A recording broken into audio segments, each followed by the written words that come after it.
My name is Susan. I am a woman in my 50s, living a quiet and ordinary life.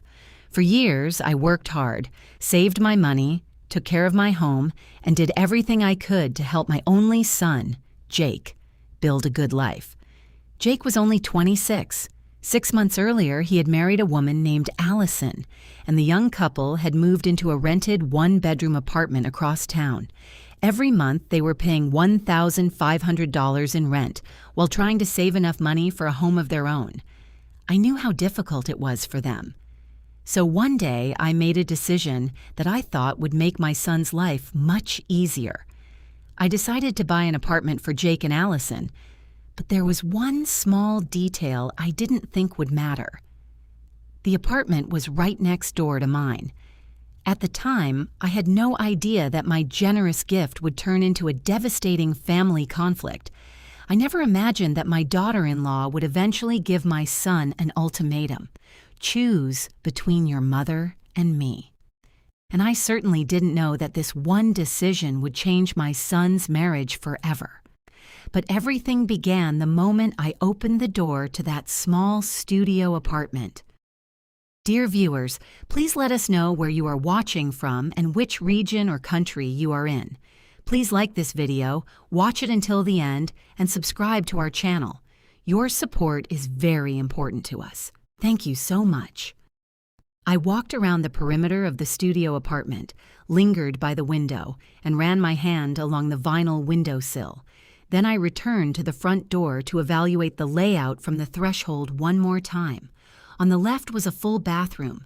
Straight ahead was a kitchenette alcove with the plumbing already hooked up. On the right was the main room, about 200 square feet, bright with a wide window facing a quiet courtyard. No highway noise in your ear, no delivery trucks in the morning, just elm trees, a small playground, and a row of neighbors' parked cars. I straightened up, pulled down my cardigan, and asked the realtor, who was standing silently in the doorway, "Did the owners replace the wiring? Can I take a look at the breaker box?" The realtor, a young woman in a beige coat with a perfect manicure, perked up and started chattering about a complete remodel 3 years ago, about copper wiring and a dedicated breaker for the electric stove. I listened carefully, asked a few more questions, and then walked into the bathroom, which was already tiled in a neutral gray. It smelled of renovations, drywall, and fresh grout. "The owners are in a hurry," the realtor said, lowering her voice slightly as if sharing a state secret. "They're moving out of state and want to close the deal quickly. If we can agree on a price, you could move in tomorrow. They're even open to negotiating. They're practically living out of suitcases, you know?" I nodded. I understood. I understood the suitcases, the negotiations, and the seller's desire to quickly get rid of a property they no longer needed. I had once sold my mother's condo myself and remembered that feeling when the walls are no longer yours, but technically still in your name, and yet another buyer asks for more time with the down payment. Here, judging by the realtor's words, everything was clean. The owners were adults, the title was clear, and there were no government housing liens involved. I stepped out of the apartment onto the landing, and the realtor began to lock the door, rattling her keys. I was in no rush. I looked at the familiar stairwell with the neighbor's doormat across the hall and a kid's bike chained to the railing. I walked a few steps across the landing, stopped at the neighboring door, my own door, took out my keys, and as I was unlocking the deadbolt, I casually threw over my shoulder to the realtor. "I'll think about it. I'll call you by this evening." The realtor nodded eagerly and, clicking her heels, headed down the stairs. I went inside my home, carefully hung my purse on a hook, took off my cardigan, and went straight to the kitchen to make some coffee. Only then, standing over the coffee maker, did I allow myself for the first time that day to stop thinking about the amount I would have to withdraw from my savings account. Instead, I thought about my son, Jake. I thought about how he got married 6 months ago and was living with his new wife in a rented one-bedroom apartment across town, paying $1,500 a month. And I thought about how the studio on my floor was right here, just on the other side of the wall. freshly remodeled, heated bathroom floors, a decent kitchenette alcove that you could order cabinets for as early as tomorrow. And they wouldn't get it someday. They would get it now. They wouldn't have to pay rent to anyone. Just live there, fix it up until you can buy your own place, and let him save that $1,500 toward a mortgage down payment. In 3 years, he'd have saved up over $50,000. Jake had a steady income, and his wife, Allison, wasn't planning on having kids anytime soon. As she herself said at the Thanksgiving table, definitely not until she was 30. The coffee was ready. I poured it into a mug, sat at the table, and began doing the math in my head, even though I had already calculated everything a long time ago. My savings would be enough to buy the studio if we negotiated and knocked the price down a bit. It didn't need any work. That was the main thing. You could bring the furniture in tomorrow. The old owners even left the light fixtures and the AC unit. Jake and Allison would move in, live peacefully, and I, his mother, would see my son not just once a month, but every day. And my daughter-in-law, too. Maybe we'd get to know each other better, get used to one another. After all, we were family. I finished my coffee, washed the mug, and decisively dialed the realtor's number. "I'll take it," I said without any preamble. "I'm ready to put down the earnest money tomorrow. Let them knock off at least $5,000 and we'll go straight to closing." The realtor squealed something joyful about a very profitable investment and how my son was a very lucky guy. I listened with half an ear, already mentally arranging the furniture in the empty apartment next door. Right here, to the right of the window, a convertible sofa. Right there in the alcove, a dining table. And in the hallway, a floor-to-ceiling closet to put everything away and keep the space uncluttered. That evening, I was expecting Jake and Allison for dinner. It was Sunday, after all. Usually, Allison would bring a store-bought cake or a box of pastries, and the three of us would drink tea and discuss the news. Jake would talk about work. He was a mechanic at an auto repair shop, rebuilding engines, and his stories were always full of talk about fuel injectors, compression, and oil leaks, while I listened with interest. Allison would chime in with comments about her own job, and they both looked like perfectly happy people who had recently gotten married and hadn't yet gotten bogged down by domestic squabbles. This time, I set the table early, baked a homemade lasagna, and pulled a bottle of red wine from the china cabinet, saved specifically for such an occasion. I couldn't wait to share the news. When the doorbell rang in the hallway, I even jumped a little, wiped my hands with a towel, and went to open the door, smiling. "Come in, wash your hands, and head straight to the table, or the lasagna will get cold," I started, letting my son and daughter-in-law in. Jake kissed me on the cheek, kicked off his sneakers, and routinely went to the bathroom, rattling the faucets. Allison, slender, with her dark hair pulled back into a tight ponytail, smiled politely and held out a small wrapped box. "Susan, this is for you. Artisanal candies. We bought them at the farmer's market on Saturday. You love the lemon ones, right?" I do. Thank you, Allison. Come on in." We sat down at the table. The lasagna was steaming. The wine smelled rich and tart. Jake served himself a generous portion, sprinkled some pepper, joked about a neighbor who had scraped someone's car in the parking lot again, and generally looked relaxed. Allison ate neatly, silently, only nodding along to Jake's jokes.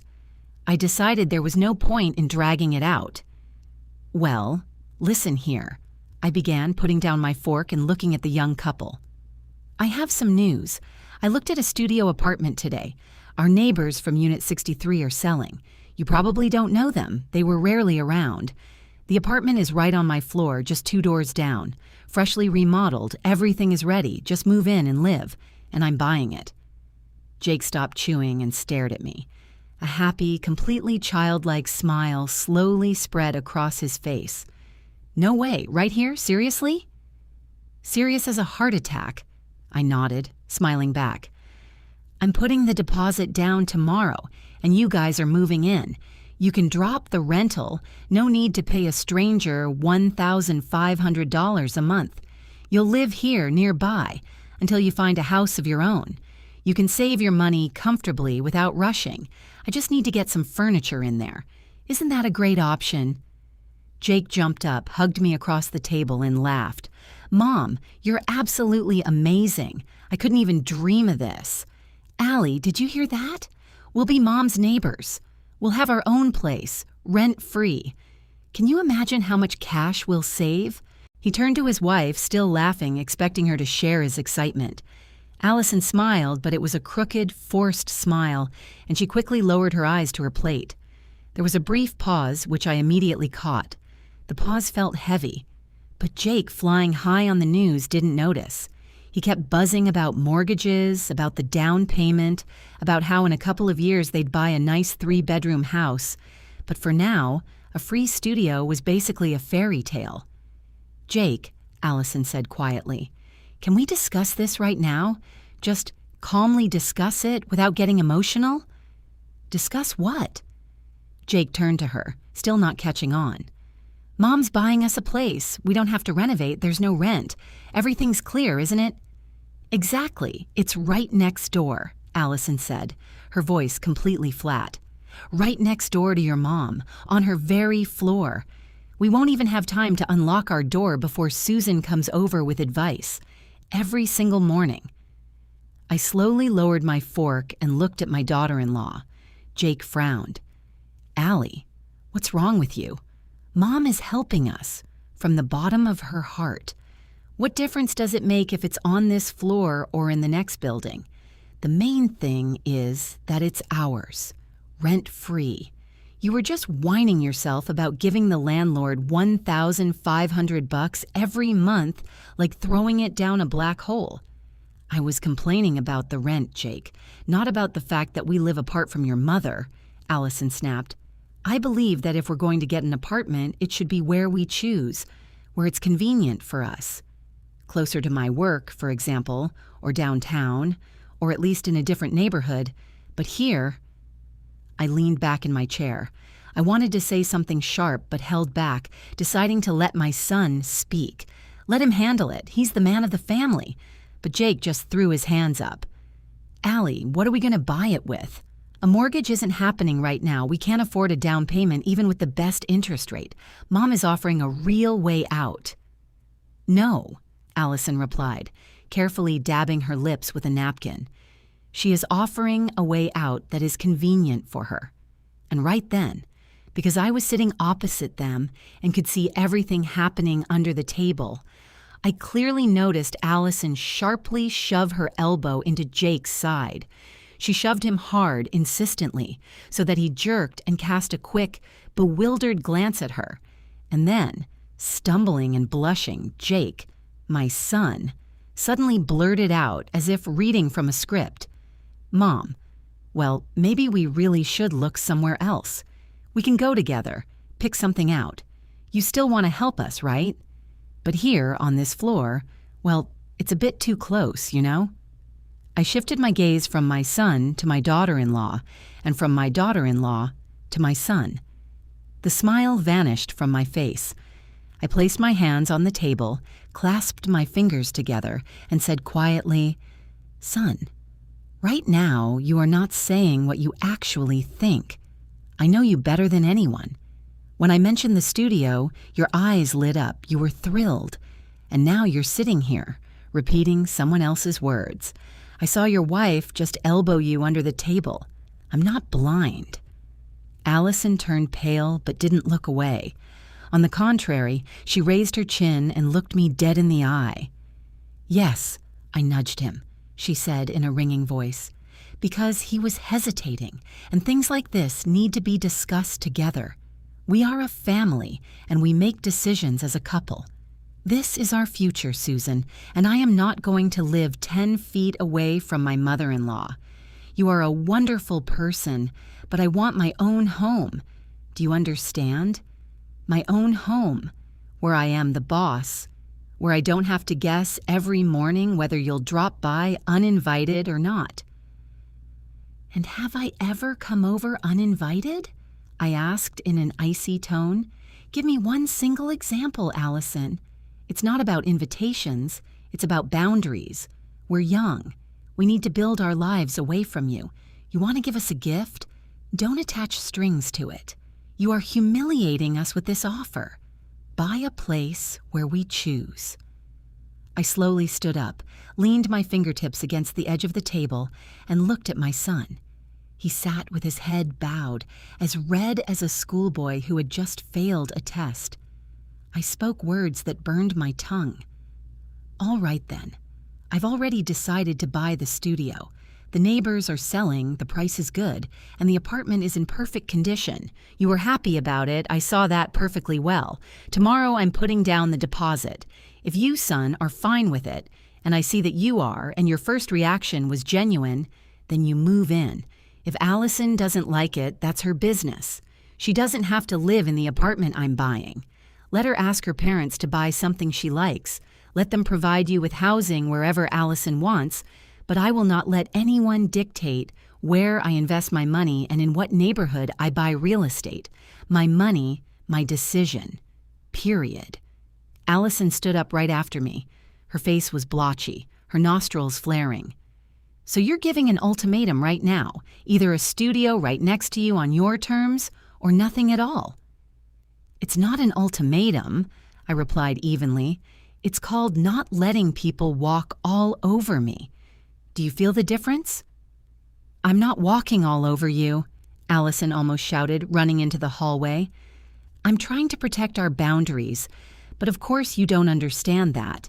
The only thing that matters to you is keeping Jake attached to your hip. What matters to me is that my son lives in decent conditions and doesn't pay crazy money for rent, I snapped back. And you, young lady, are currently trying to blow this simple fact up into a massive scandal. Allison threw on her coat, grabbed her purse, and turned sharply to Jake. Are you coming? Jake raised his head. He looked completely lost. I saw something very familiar in his eyes, something from his childhood when he broke a neighbor's window with a baseball and didn't know where to run, home to confess or to the neighbors to apologize. I'll stay for a bit, he managed to say. Mom and I need to talk. Talk? About what? Everything's already been said. Allison grabbed the door handle. Your mother just accused me of being a gold digger, and you're just sitting there in silence. Great husband, a real dream.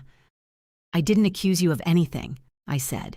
I stated the fact that you elbowed my son under the table to make him voice your demands. My own eyes saw it. You can't argue with facts. To hell with your facts, Allison blurted out and stormed out into the stairwell. I winced but said nothing. I slowly sat back down at the table, looking at the cold lasagna and the half-finished wine. Jake sat with his head in his hands. Mom? What, Mom? She's got you wrapped around her little finger. She doesn't, Jake muttered, but somewhat unconvincingly. Jake, use your head. You've been married for 6 months. 6 months, and you're already afraid to disagree with her. When I offered the studio, you almost cried tears of joy. Jake was silent. I sighed and poured myself some more wine. I'm not meddling in your family. Understand that. But don't you tell me what to do with my money either. I'm buying the studio tomorrow. An extra piece of real estate won't hurt. It might even appreciate in a couple of years. And you guys can do whatever you want. She's offended, Jake said hollowly. She's offended? I even turned my whole body toward my son. What is she offended by? By the fact that I didn't let her decide where and what I should buy?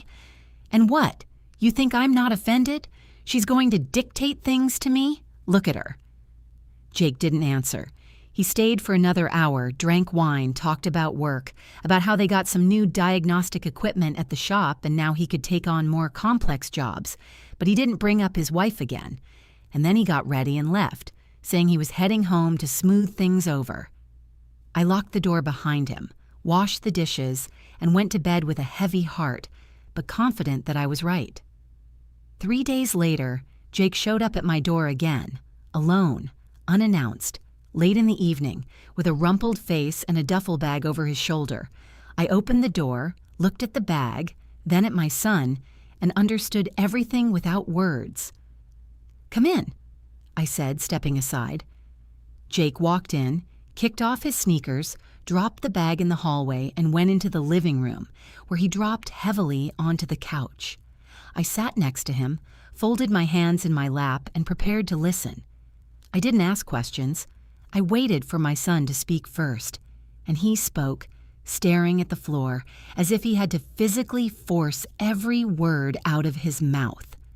"We've been fighting for 3 days, every night. She says you humiliated her, that you called her a calculating bitch. I told her, 'Mom never called you that, you're making things up.' And she said my parents should buy us an apartment. But my dad is out of the picture, and we grew up broke. There's no money for an apartment. She knew that perfectly well when she said it. She just wanted to humiliate me." I told her, "But Mom isn't refusing to help. She's just offering a specific option, a real one, right here and now." And she started up again. "Your mother wants to control our every move. Can't you see that? She purposely bought an apartment right on her floor, so we'd live right under her nose. And you're just happy to hide behind your mommy's skirt." "Right." I dragged out the word. "So now I've got you hiding behind my skirt. Fantastic." "Mom, don't get hung up on the words," Jake winced. She was hysterical. I told her, "If you don't want to live in this studio, we'll keep renting. We'll keep saving up ourselves. We'll figure it out somehow. But I can't demand that my mom buy an apartment where it's convenient for you. It's not my money. I already feel like an idiot after that dinner. I'm still embarrassed to face her." "Is that what you told her?" "That's exactly what I told her." And then it started. She screamed that I was a mama's boy, that I'd always take your side, that I betrayed her, that you deliberately drove a wedge between us, that this was your master plan to divorce us, and all that kind of stuff. I tried to explain calmly, but she wasn't listening. She just wasn't hearing me, Mom. She was screaming and throwing pillows. And yesterday, I came home from work, and she was gone, and her stuff was gone. She moved in with her friend. She left a note saying she was going to live separately until I decide who is more important to me, my wife or my mother. I listened in silence, then stood up, went to the kitchen, poured a glass of filtered water, came back, and handed it to my son. He drank it in one gulp.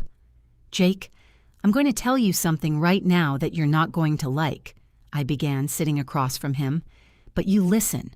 You are a grown man. You are 26 years old. You are a great mechanic, you're good with your hands, you have a good head on your shoulders, and you don't have any bad habits. You don't owe anyone anything except yourself. If your wife is framing the question like this, either your mother or me, that is a toxic situation. And if you run to her now to apologize for something you aren't guilty of and try to persuade me to sell the apartment I just bought just so I can buy another one where Allison feels comfortable, you will forever be in the role of the one who bends, and she will keep bending you further. Today it's an apartment in the right neighborhood. Tomorrow it's, don't talk to your mother. The day after tomorrow it's quit your job at the shop. They don't pay enough. Do you want that?" "I don't," Jake said firmly. "Then don't bend. You came to me, you're sleeping here tonight, which means you've already made your choice. You chose yourself. You chose not to be a pawn. That is the right choice." Jake raised his eyes to look at me.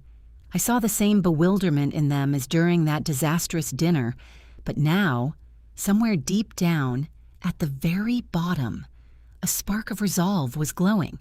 The exact same spark that once drove him, as a 10-year-old kid, to save up money for a BMX bike by denying himself candy. And he ended up saving the exact amount without asking anyone for a single dime. "Mom, did you really already buy the studio?" he asked suddenly. "I bought it. We signed the paperwork yesterday. It's mine now. I have the keys."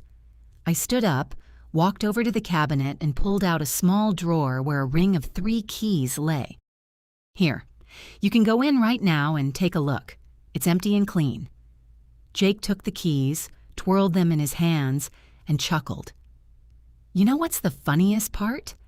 When you mentioned the neighbor's studio, I actually almost cried from happiness. My heart just leaped. Because I'm tired, Mom. I'm tired of rented apartments, of the landlord calling to ask if we have roaches, and if the cat is scratching her favorite couch. I want my own corner, even if it's right here on your floor. I don't see any problem with that. We're normal people. You don't meddle with us. We don't meddle with you. Just close by. We could come over for coffee. I could help fix a shelf or some wiring. What's wrong with that? Nothing is wrong with it for me, I answered. But Allison sees it as a threat. She's afraid I'm going to boss you around, you know? And it's up to you to decide if you want to spend your whole life justifying yourself for things you didn't do. I'm going to text her, Jake said. Tomorrow morning I'll offer to meet up and talk calmly. I'll say the studio is ours. I have the keys. We can move in there, live rent-free, and save up for our future. If she doesn't want to, she can pack it in. In that case, I'm moving in alone. And if she says, let's get a divorce? I asked expressionlessly, just to test my son. Jake was silent for a long time, then said, staring at the wall, then we'll get a divorce. Because if she's ready to destroy our family over the zip code of an apartment we're getting for free, then it's not a family. I didn't reply. I went into the bedroom, took clean bed linens out of the closet, and started making the bed on the living room couch. Jake stood in the doorway watching me fluff the pillow and straighten the blanket, and suddenly he said, Mom, don't think I'm a mama's boy. I just don't want to be taken for a fool. I know you're not a mama's boy, I replied without turning around. You're my son. That's different. That night, when Jake was already asleep, I stepped out onto the landing in my bathrobe, unlocked the door of the new studio, and walked inside. I turned on the light, walked through the empty room, looking at the white walls and the wide window reflecting the lights of the night city. I felt at peace. The deal was closed, the property was bought, and the keys were in my pocket. The rest was the personal business of adults. A week later, Jake moved his things over. Allison gave him an ultimatum that she would only return to him if he convinced his mother to buy them a place in a different neighborhood. Jake refused to do it. I brought a potted ficus into the studio, placed it by the windowsill, and thought about how life sometimes writes scripts that are hard to believe. Thank you for listening to the story to the end. If you enjoyed it, be sure to leave a like, subscribe to the channel, and share your thoughts in the comments. See you next time.